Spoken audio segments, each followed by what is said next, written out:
विधायक जी सदर विधानसभा गाजीपुर की क्रीम विधानसभाओं में आती है जी।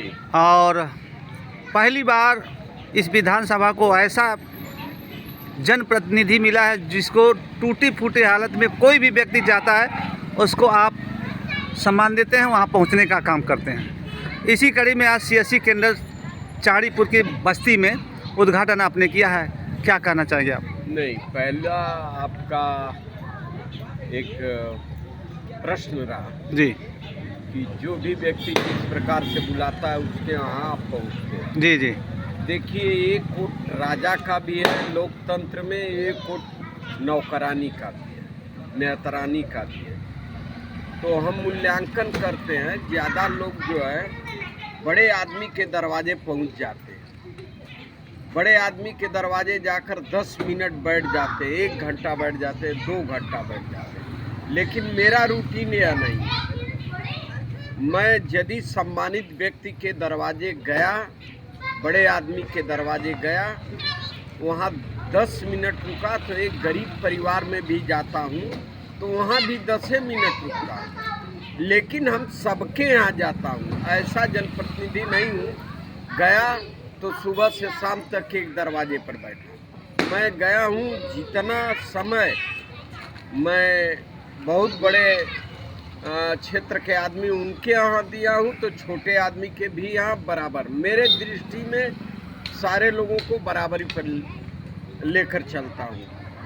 और रही बात जो आज मैंने जन सेवा केंद्र रविकांत कुमार का मैंने किया है, रविकांत जी को हृदय से बधाई देना चाहता कि आप चाड़ीपुर ग्राम सभा में जो आपने एक जनसेवा केंद्र खोलने का काम किया है, और एक तो काम करने वाले व्यक्ति को रोजगार मिलेगा, और दूसरी बात अब जब हर सुविधा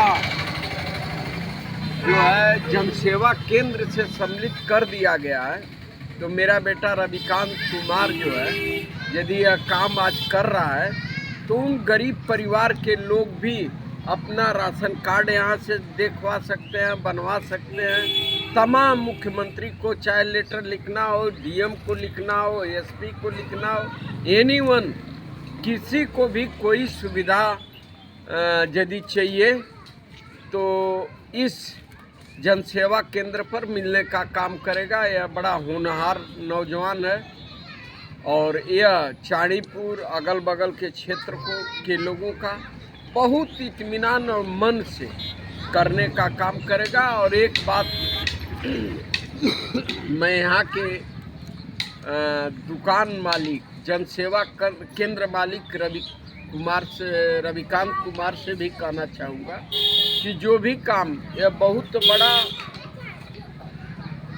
विश्वास का काम है। किसी का भी करना तो बेटा बहुत ईमानदारी से करना, बहुत मेहनत से करना, बहुत लगन से करना।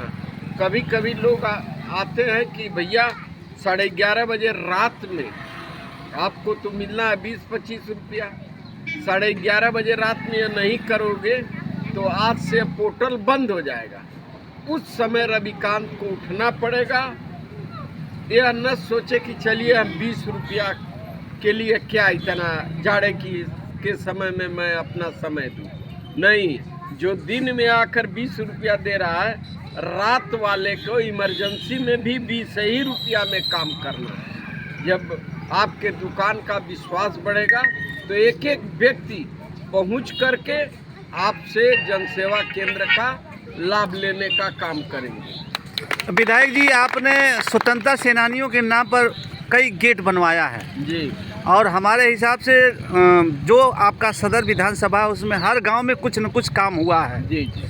आपका कोई महत्वाकांक्षी योजना बच गई है जो अभी नहीं हो पाई है? नहीं, अब विपक्ष में हूँ, क्या बहुत महत्वाकांक्षी योजना है। अभी तो निधि से मैंने काम किया है, सरकार का कोई सहयोग नहीं है। और ऊपर वाले, यहाँ की प्यारी जनता, मैं यहाँ आया हूँ, यह गांव विधानसभा के मीड में ज़रूर है, लेकिन यहाँ बहुत पिछड़ापन है।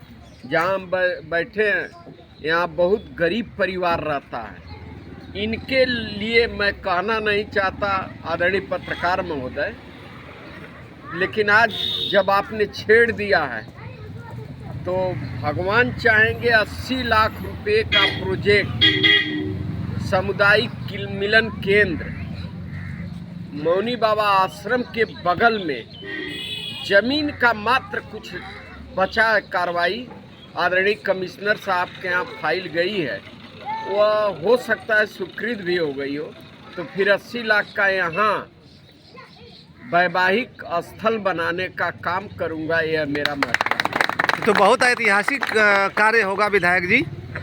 अब तो मैं बताना नहीं चाहता। और दो एक प्रोजेक्ट मैं दिया हूँ। आज सबसे बड़ी समस्या बिजली की है जी, उस पर भी काम चल रहा है। सुन रहे हैं पावर हाउस भी बैठाने वाले हैं यहाँ। बस लेकिन जी, उसको हमारी तो परिकल्पना इसी चोचकपुर में जो आश्रम की ज़मीन, मौनी बाबा आश्रम की ज़मीन, मठ की ज़मीन जो सीलिंग के तहत उद्यान विभाग को दिया गया, उसमें से मैं याचक बन के, भिखारी बन के उद्यान विभाग से मैं मांग रहा हूँ, वह 5 एकड़ ज़मीन मिल जाती, 4 एकड़ मिल जाती तो वहाँ 132 पावर हाउस को बनवाने का काम करूँगा। और यदि सरकार बदल गई, अपनी सरकार आ गई और आने वाली है, तो 27 में हम आपको चमत्कार दिखाएंगे। पहले बजट में यहाँ पहले पावर हाउस का निर्माण शुरू करवाऊंगा और फिर उसके बाद सदन में भाषण दूंगा। विधायक जी, आपने करंडा क्षेत्र में कुछ ऐतिहासिक कार्य किया है, जैसे बड़सरा में कुछ काम करवाया है आपने। अरे बड़सरा में तो भाई एक सामान्य व्यक्ति भी रहेगा। बड़सरा बाईपास आपके आसपास से, आप उसी क्षेत्र के पत्रकार हैं। बड़सरा